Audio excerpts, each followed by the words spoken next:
ஞாயிறன்று கணினினார் என்ற தமிழ் கருத்தரங்கை சைபர் கிரைம் நிபுணர்களை கொண்டு வெற்றிகரமாக பல தலைப்புகளில் ஜூம் நிகழ்வின் மூலம் நடத்தி காட்டியுள்ளது சைசி.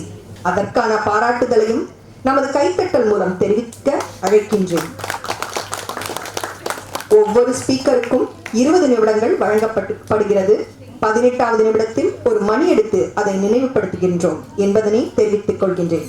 உங்களுக்கு இன்று பேச இருக்கும் பேச்சாளர்களிடம் கேட்க வேண்டிய கேள்விகள் இருக்கலாம். அவற்றை உங்களுக்கு வழங்கப்பட்டுள்ள ஃபார்மில் எழுதி ஸ்டேஜில் வைக்கப்பட்டுள்ள பாக்ஸில் போடவும். அதற்கான பதில்கள் ஈவினிங் நடைபெறும் கொஸ்டின் ஆன்சர் செஷனில் தெரிவிக்கப்படும் என்பதனையும் இங்கு தெரிவித்துக் கொள்கின்றேன். அடுத்து explaining frauds through phishing links, phishing calls and remedial measures. மின் தூண்டில் மூலமாக மோசடிகள், இதனை நிவர்த்திக்கும் வழிமுறைகள் பேச வருகிறார் திரு Vijayakumar KM, Vice President SIC. Let me introduce Mr. Vijayakumar. Mr. Vijayakumar is a senior cybersecurity professional with over 23 years of versatile experience in the information security field and work experience spread across IT, telecom, consulting and training. He is currently the CSO India operations for Tata Communications. He has worked in several leading IT companies where he was instrumental in setting up InfoSec organization, established governance, risk and compliance initiatives. He is one of the few who has successfully attained more than 20 plus global recognized security related certifications and holds the SANS Lethal Forensicator coin for demonstrating forensic skills. Let's clap for that.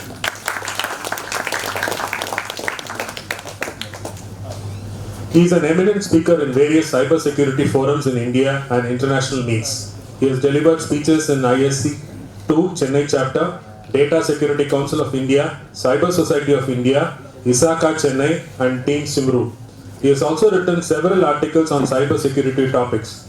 I request Mr. Vijayakumar to deliver a session on explaining frauds through phishing links, phishing calls and remedial measures.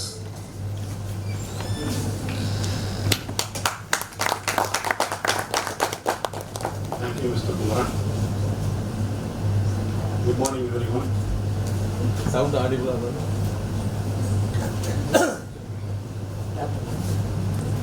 It is indeed a pleasure to talk and share the knowledge in Cyber Society of India.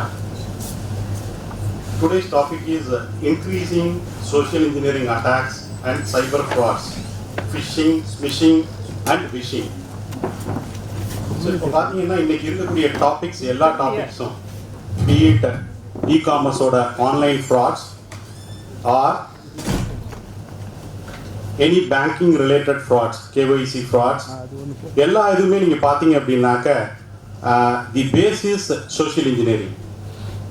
So globally if you look at the statistics, 97% of the attacks happened using a social engineering tactics which has got the various techniques. One of the techniques on the phishing, vishing, again this smishing. Social engineering na enna? Social engineering is a non-technical intrusion method. இப்போ ஒருத்தர் வந்து ஒரு சிஸ்டத்தை வந்து compromise பண்ணணும் இல்லை hack பண்ணணும் அப்படின்னா there are two ways. One is exploiting the vulnerability of the system, which is the tedious process. அது எப்படின்னா ஒரு கண்ட்ரி இன்னொரு கண்ட்ரி மேலே வந்து ஒரு வார் இனிஷியேட் பண்ணணும் அப்படின்னாக்க அது வந்து ஓவர் நைட்டில் நடக்காது. Lot of ground work the need to do. Basically understanding about the border, again gathering information about the target, என்னென்ன வல்லரபிள் என்ட்ரி பாயிண்ட் இருக்கு, எக்ஸிட் பாயிண்ட் இருக்கு, how we can move the troops. So the similar way, same analogy if you apply here. ஒருத்தர் வந்து technical வல்லரபிலிட்டியை exploit பண்ணி access gain பண்ணணும் அப்படின்னா the first stage is information gathering from the public sources. இன்டர்நெட்லேருந்து, social மீடியாலேருந்து gather the information about the target. அதான் first. இது வந்து வித்தவுட் டச்சிங் தி டார்கெட். ஆக்டிவாக வந்து டச் பண்ண மாட்டாங்க. This is the passive activity, leveraging the information available on a public source. Second stage வந்து scanning. Once you get a information, okay இதெல்லாம் IPs, these are all the port, this is where some extent there is a active touching about the target. Scan பண்ணுறது, அதாவது wave பார்க்குறது இல்லைனாக்கா அவங்க வந்து okay wave பார்க்கறது, இல்லைன்னா என்னென்ன போர்ட் என்ன என்ட்ரி பாயிண்ட் வந்து மானிட்டர்ட், எது வந்து அன்மேண்டாக இருக்கு அப்படிங்கிற ஆக்டிவிட்டிஸ் எல்லாமே பண்ணக்கூடியது. Third stage is the gaining access. Once you know this is the port open or இந்த வல்னரபிலிட்டி எக்ஸிஸ்ட் அப்படின்னாக்க exploiting the vulnerability which would provide access to the sensitive or the critical system. Okay, third stage தான் exploit பண்ணி அந்த பாஸ்வேர்டை எடுக்கிறது. But இப்போ இந்த social இன்ஜினியரிங்கில் என்ன அப்படின்னாக்க, இன்னைக்கு மார்னிங் 2 பேர் வந்து விக்டிம்ஸ் வந்து they have actually explained. Really we'll have to appreciate. Thanks for coming forward and sharing your experience.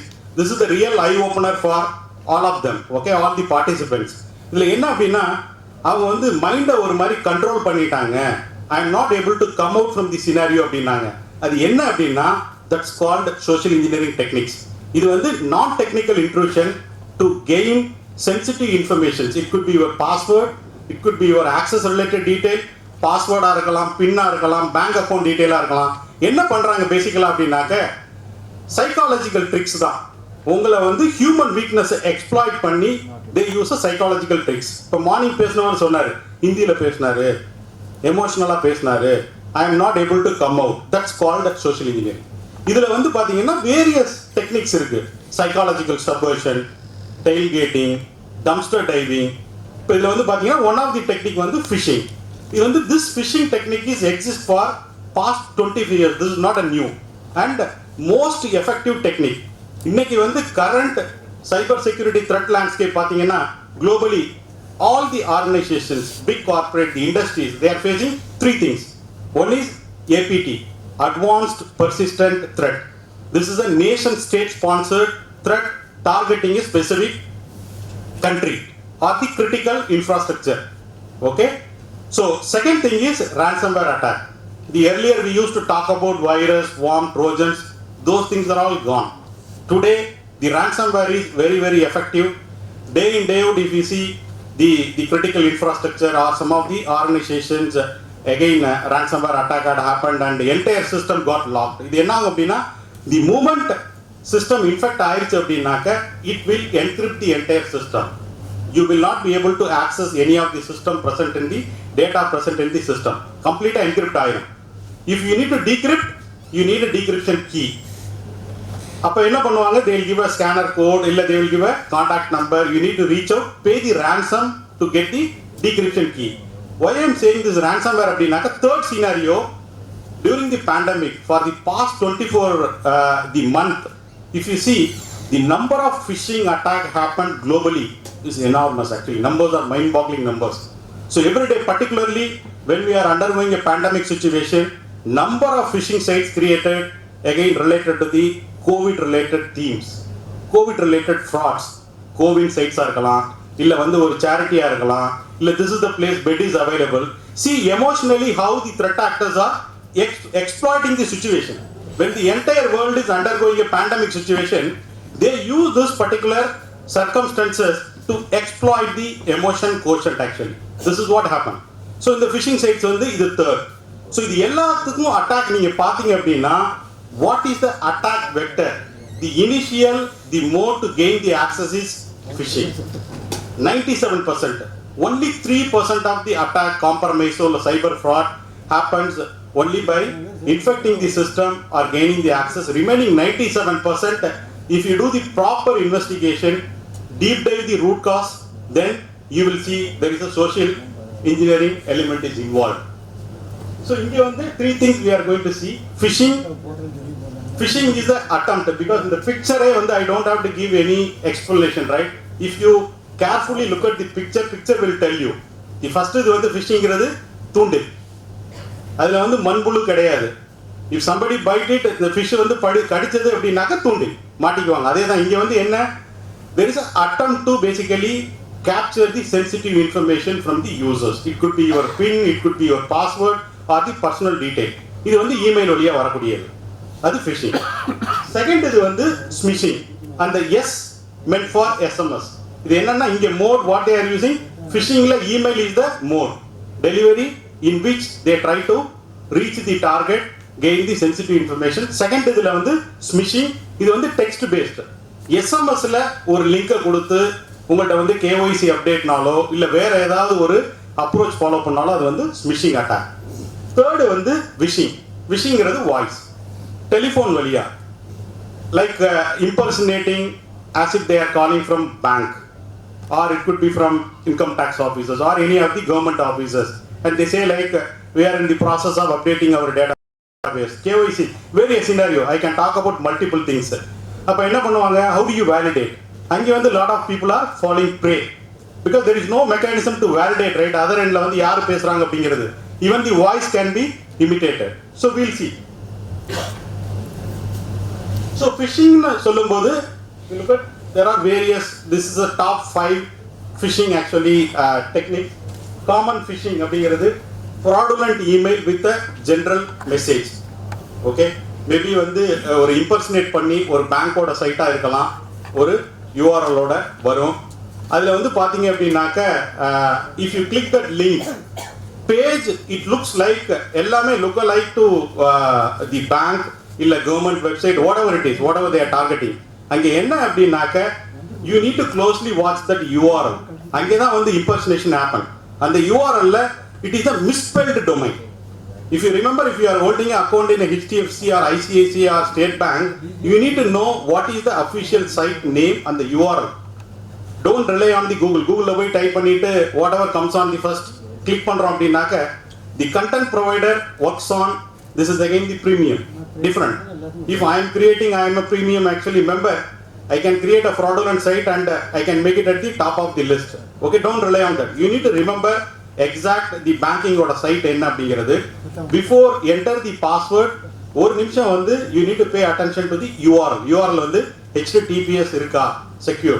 Second வந்து அந்த பேங்கோட நேம் தான் இருக்கா. சிம்பிளா say for example Indian bank அப்படின்னா I can be replaced with L. தெரியாது, நீங்க URL ல பார்க்கும்போது லாங் சைட்ல பார்க்கும்போது தெரியாது. moment you click, again பேஜோட லுக் அண்ட் ஃபீல் எல்லாமே சேம், லோகோ இருக்கும், எவ்ரிதிங் இருக்கும், login, user name, password. moment you key in the credentials, it will go to the fraudster, not to the bank. Second இது வந்து sphere phishing. Sphere ஃபிஷிங்கிறது என்னன்னா இங்க தான் they use the authority. Okay, someone knows to you, it could be if you are working in a company, CEO டேந்து வர மாதிரி message, CFO டேந்து வர மாதிரி message, இல்ல உங்க ஃப்ரெண்ட் டேந்து வர மாதிரி மெசேஜ். அப்ப என்ன ஆகும் அப்படின்னாக்க ஆல்ரெடி உங்களுடைய மைண்ட் வந்து ஒரு ட்ரஸ்ட் கிரியேட் ஆயிரும். இஸ் அத்தாரிட்டி சுப்பீரியர் வந்தது அப்படின்னா without any delay, without thinking too much, we'll have to respond. அப்ப என்ன பண்ணுவாங்க, they will try to spoof as if the email is originating from top management of the company. ஸ்டூடெண்ட்னா teacher or principal. அப்ப நீங்க என்ன பண்ணணும் அப்படின்னாக்க you need to closely watch என்ன பேக்ரவுண்ட் அப்படிங்கிறது. Third is missing, already we have seen. Wishing we have seen. Warning அப்படிங்கிறது again targeting or impersonating some of the politicians or இருக்கலாம், இல்ல famous personality இருக்கலாம். These are all the various methods. So as I mentioned, this is statistics from Microsoft and Times of India. Recently it got published. If you see here, இந்தியால 2018 ல இருந்து 2021 ல பாத்தீங்கன்னா phishing ஓடது 14% ல இருந்து 32% வந்து இன்க்ரீஸ் ஆயிருக்கு. So almost it is actually doubled during, that is what I was just explaining, during pandemic various types of phishing on COVID themes. This is again in addition to, again when we say this frauds அப்படினு சொல்லும்போது some of the famous things, KYC you are aware, banking related KYC we are updating, similarly mobile wallet குள்ள KYC update. இப்போ இந்த income tax time எப்போலாம் நீங்க file பண்றீங்களோ again there is a another popular scam. என்ன பண்ணிட்டாங்க, இந்த during the pandemic situation we are actually doing a tax refund to the income tax அந்த holders வந்து என்னன்னா tax refund up to 5 lakh rupees. Somehow they gathered your PAN number, உங்களோட name தெரியும், mail will come to you, okay, stating that the tax refund has been approved for you, 5 lakh rupees amount, account number மட்டும் purposefully they will give a wrong number. அப்ப என்ன ஆகும், the moment somebody sees அப்படின்னா, oh for me 5 lakh rupees got approved, right, but account number is a wrong number, you will give a full complete உங்களுடைய account number கொடுப்பீங்க, எல்லா டீடைலுமே they will capture it, they will say you give a PAN. so அப்ப வந்து என்னன்னா the greedy aspect, money, nothing comes free. ஒரே ஒரு basic rule, nobody is there to give you money free of cost, right, nothing comes free. இல்ல எப்படி வந்து If at all, if you have any doubt, anything you need to validate, you'll have to log into the income tax site, see the pending actions. அதுல உங்களுக்கு இந்த மாதிரி ஏதாவது instruction வந்திருக்கா அப்படிங்கிறது. Don't rely on the messages coming on the SMS ஆ இருக்கலாம், இல்ல லிங்கா இருக்கிறதுல போய் 5 lakhs rupee refund ன்னு சொல்லி கிளிக் பண்ணீங்க அப்படின்னா then you will fall prey. Third thing வந்து very famous, government-ஓட schemes-அ வந்து imitate பண்ணி there are a lot of scam. Recently பாத்தீங்கன்னா யோஜனா ஸ்கீம் உங்களுக்கு வந்து 2,67,000 rupees வந்து கிரெடிட் ஆயிருச்சு பேங்க்கு. நீங்க இதை வந்து கிளிக் பண்ணி you will have to confirm and provide the details to get the benefits அப்படின்னு. அது வந்து வெரி வெரி வெரி ஃபேமஸ். அது இருக்கு. அதுக்கப்புறமா வந்து எஸ்எம்எஸ் மிஸ்ஸிங்ல பாத்தீங்க அப்படின்னாக்க நைஜீரியன் ஸ்கேம், லாட்ரி வின் பண்ணிட்டீங்க அப்படின்னு சொல்லி எவ்வளவு மெசேஜஸ் வருது. Don't believe on these things. Simply you will have to ignore, block that particular center. உங்க மொபைல் நம்பர் வந்து ஒன்லி லாட்ரி ஆஃப் க்ரோர் கணக்கா ஒரு ருபீஸ் இருக்கு. நைஜீரியன் ஸ்கேம்ங்கிறது யூனோ வெரி வெல். சார் இருக்காங்க, பாலு சார் ஹேண்டில் பண்ணி அந்த கிரைமை கூட கன்விக்ட் கூட பிடிச்சாங்க. ஆக்சுவலா he got convicted. நைஜீரியன் ஸ்கேம்ல வந்து இவ்வளவு அமௌண்ட் இருக்கு, இந்த ப்ராப்பர்ட்டி வந்து is unclaimed, so we are going to share to number of people. அதுக்கு ப்ராசஸிங் ஃபீக்கு you will have to give அப்படின்னாக்க டீடைல் கொடுத்தீங்கன்னா இதே மாதிரி 60,000 கொடுங்க. அதுக்கப்புறம் வந்து again another one more step you will have to complete 30,000 கொடுங்க. இது வெரி ஃபேமஸ். இது வந்து ஸ்மிஷிங் டெக்னிக்ஸ் வந்து யூஸ் பண்றாங்க. ஸோ இதுல வந்து கிளியரா இருக்கு. அன்ஆத்தரைஸ்ட் கால்ஸ் வந்து அதுவும் இன்க்ரீஸ் ஆயிருக்கு. விஷிங்கிறது வந்து இந்த டியூரிங் த லாஸ்ட் 2 years பாத்தீங்கன்னா இன்க்ரீஸ் ஆயிருக்கு.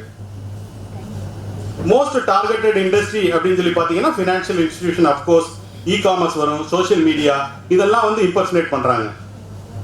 This I have already talked about that. Red flags ஒவ்வொரு இதையும் நீங்க பாத்தீங்கன்னா முன்னாடி பேசின ஸ்பீக்கர் வந்து சொன்னாரு, டேக் அதாவது 2 minutes of time, breathe in breathe out அப்படிங்கிற மாதிரி. Don't act in a hasty manner. இந்த மாதிரி மெசேஜஸ் ஃபிஷிங்ல வந்து 3 things you can identify. ஒன்னு, ஆரிஜினேஷனோட இமெயில் வந்து பார்க்கணும். அன்னோன் சென்டர் அப்படின்னாக்க don't respond to that, ignore that. அதே மாதிரி அன்னோன் சென்டர்ல இருந்து வரக்கூடிய லிங்கை வந்து you should not click that link. லிங்கை கிளிக் பண்ணீங்கன்னா மால்வேர் வந்து டவுன்லோட் ஆகலாம். இல்ல this will take you to the different redirect பண்ணி வேறொரு சைட்ல போய் அங்கே வந்து if it ask for the detail அப்படின்னா நீங்க கொடுத்தீங்கன்னா this will get into the wrong hands. அது ஒரு ப்ராப்ளம் வந்து இருக்கு. தேர்ட் வந்து இந்த phishing இமெயில்ல they will create the sense of urgency. If you don't act, if you don't update your KYC, then your account will be deactivated in 24 hours. இல்ல நீங்க if you don't do this, then your account will be deactivated. இந்த மாதிரி வந்து அந்த message sense of urgency வந்து create பண்ணுவாங்க. Don't get panic. Nothing will happen. If at all something happened, disable ஆகுது, deactivate ஆகுது, you can solve this problem. டைரக்டா பேங்கை visit பண்ணி சால்வ் பண்ணிக்கலாம். அந்த சென்ஸ் ஆஃப் அர்ஜென்சி இல்ல கால் டு ஆக்ஷன்ங்கிறத வச்சுட்டு நீங்க வந்து இமீடியட்டா திங்க் பண்ணாம ஆக்ட் பண்ணீங்க அப்படின்னாக்க this is where people, most of the people வந்து fall prey for the phishing, இந்த சோஷியல் இன்ஜினியரிங் அட்டம்ப்ட்ஸுக்கு. சஸ்பீசியஸ் அட்டாச்மெண்ட் வரும். Requesting sensitive information. Already financial institutions, government, they have clearly confirmed we never ever ask any sensitive information from the customers, pin or passwords or CV numbers or அப்படிங்கிற போது உங்களுக்கு ஒரு request வருதுனாலே immediately first நீங்க suspicious தான் பார்க்கணும். இது வந்து there is a fraud attempt. Okay, somebody trying to fraud you. அதுல வந்து நீங்க வந்து you should not fall prey.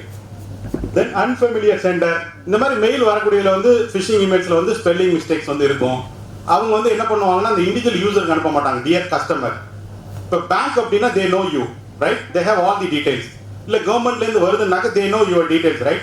It will be addressed to individual. But இங்க வந்து ஜெனரலா இருக்கும் because they have got only few informations available on a public using which they are trying to do. Crawl பண்ணிருப்பாங்க information from internet, இல்ல வேற எங்கயாவது ஒரு numbers எடுத்திருப்பாங்க, இமெயில் ஐடி எடுத்திருப்பாங்க. ஜெனரலா ஒரு lakhs of people வந்து ஒரு எமிட் பண்ணி let us see at least 1% of the people responding to this particular phishing. அதுதான் whole idea. Phishing வந்து நீங்க வந்து validate பண்ணணும். If somebody claiming that they are calling from a bank அப்படினாக்க you need to have a customer care numbers. If you have account, you need to have a numbers. அந்த நம்பர்ல இருந்து வருது அப்படினா தான் then you will have to listen. இல்லனாலே if you look at it most of the time these are outsourced guys. Sometimes you might be wondering how these people got my number. I am suddenly getting a call, are you interested for a credit card or a loan அப்படினு சொல்லி வருது. எப்படி numbers they are getting? From your social media. Illa wherever you are attending some places, you would have left your contact details, right? They use crawlers to pick up contact details from the internet. Idella various ways. Innaki content provider, Google or இருக்கட்டும், இல்ல WhatsApp or இருக்கட்டும், இல்ல Facebook or இருக்கட்டும், they watch what all activities you are doing. உங்களோட like என்ன, உங்களுடைய dislike என்ன, based on உங்களுடைய மூவ்மெண்ட் தெரிஞ்சது அது அட்வர்டைஸ்மெண்ட்டாக வரலாம், அது ரிலேட்டடாக வந்து டீடைல்ஸ் வந்து உங்களுக்கு வரும். So you need to be very careful. ஸ்மிஷிங்கோட ரெட் ஃபிளாக் ஒரே ஒரு விஷயம், இங்கே வந்து banks particularly marketing agencies who are doing a bulk, அதாவது எஸ்எம்எஸ் மெசேஜஸ் அப்படிங்கிறது ஆஸ் பர் தி ட்ராயோட ரெகுலேட்டரி பிரகாரம் they need to register with the TRAI, Telecom Regulatory Authority of India. இது எல்லாமே ஒரு ஃபார்மட்ல வந்து என்னன்னா ஒரு 6 டிஜிட் நியூமரிக் வரும், ஆல்பபெட் வரும், அதுல ஒரு ப்ரிஃபிக்ஸ் இருக்கும். இந்த ப்ரிஃபிக்ஸ் பாத்தீங்கன்னா if I am getting a SMS from a bank, SBI ல இருந்து வருது அப்படின்னா எப்படி இருக்கும் அப்படின்னா ஃபர்ஸ்ட் வரக்கூடிய லெட்டர் ஏங்கிறது ஏர்டெல், செகண்ட் வந்து எந்த சர்க்கிள்ல ஆப்ரேட் பண்றாங்க. இப்போ if it is a Tamil Nadu அப்படின்னாக்க AT then hyphen SBI UPI, இதுதான் வந்தா பேங்க்ல இருந்து வரக்கூடிய உங்களுக்கு SMS. ஓகே, மற்றபடி என்ன மார்க்கெட்டிங் கம்பெனிஸ் இருந்தாலும் அவங்களும் இந்த ஃபார்மட் தான் ஃபாலோ பண்ணணும். they have to register which will be approved by TRAI, அந்த டெலிகாமோட ப்ரொவைடர்ட்டோ அப்ரூவ் ஆகி தான் வந்து they can use this particular thing. மற்றது வரக்கூடியது எல்லாமே அன்சொலிசியேட்டட். ஈவன் இதுக்கு வந்து ஆக்ஷன் கிடையாது. நீங்க வந்து யூஸ் பண்ணதுக்கு உங்களுக்கு வந்து கன்ஃபர்மேஷன் யூபிஐ டிரான்சாக்ஷன் வருது, இல்ல பேங்க்ல உள்ள அக்கௌண்ட்டுக்கு you don't have to act. This is for your information. அது சஸ்பீஷியஸா இருந்ததுன்னா அந்த நம்பருக்கு நீங்க வந்து கால் பண்ணி ரிப்போர்ட் பண்ணணும். மற்றபடி ஈஸிலி யூ கேன் ஐடென்டிஃபை எது வந்து லெஜிட்டிமேட் மெசேஜ், எது வந்து அன்சொலிசியேட்டட் அப்படிங்கிறது பார்த்தாலே தெரியும். இதுதான் format you will have to do. Second thing வந்து if you are getting lot of unwanted marketing calls இல்லை மெசேஜஸ் வருது, if you are not interested, you have not subscribed அப்படின்னாக்க டு நாட் கால், அந்த ஆப்ஷன் வந்து போட்டுக்கிறீங்க. போட்டிங்க அப்படின்னாக்க do not டிஸ்டர்ப்ங்கிற option வந்து இப்போ வந்து that is mandatory again. TRAI வந்து மேண்டேட் பண்ணியிருக்காங்க, எல்லா மொபைல் சர்வீஸ் ப்ரொவைடர்ஸும் இதை வந்து they have to make it available on the site. if you are not interested to subscribe அப்படின்னா நீங்க போட்டிங்க அப்படின்னா இந்த பல்க் எஸ்எம்எஸ் அனுப்புறவங்க they are not supposed to send SMS to you. if you subscribed do not disturb, அதுதான் இருக்கு. உங்க இது வராது, ஆட்டோமேட்டிக்கா ரிமூவ் ஆகும். these are all the various ways you can do that. I think the last but not least is I have put together, considering these 3 various techniques, phishing, smishing and wishing, do's and don'ts. What you need to see is first you will have to see the don'ts. Hope it is visible, right? You can read. Don't search the customer care number on the Google. You need to have, or you will have to see the bank statement or passbook or whatever ATM card. Pick up the number, you will have to call, because you cannot rely on the Google. And if you are downloading the apps, ensure it is downloaded from authorized app stores. Okay, don't click the link to download anything. Don't rely on the third party untrusted app stores. These are some of the things. Okay, thank you. Finally, do your part, be cyber smart. Thank you. நன்றி sir. Phishing, ஸ்மிஷிங், wishing இதை பற்றி தெளிவாக சொன்னீங்க. சைபர் சொசைட்டியின் சார்பில் திரு விவேகானந்தன் அவர்கள் திரு விஜயகுமார் அவர்களுக்கு நினைவு பரிசு வழங்கி கௌரவிப்பார்.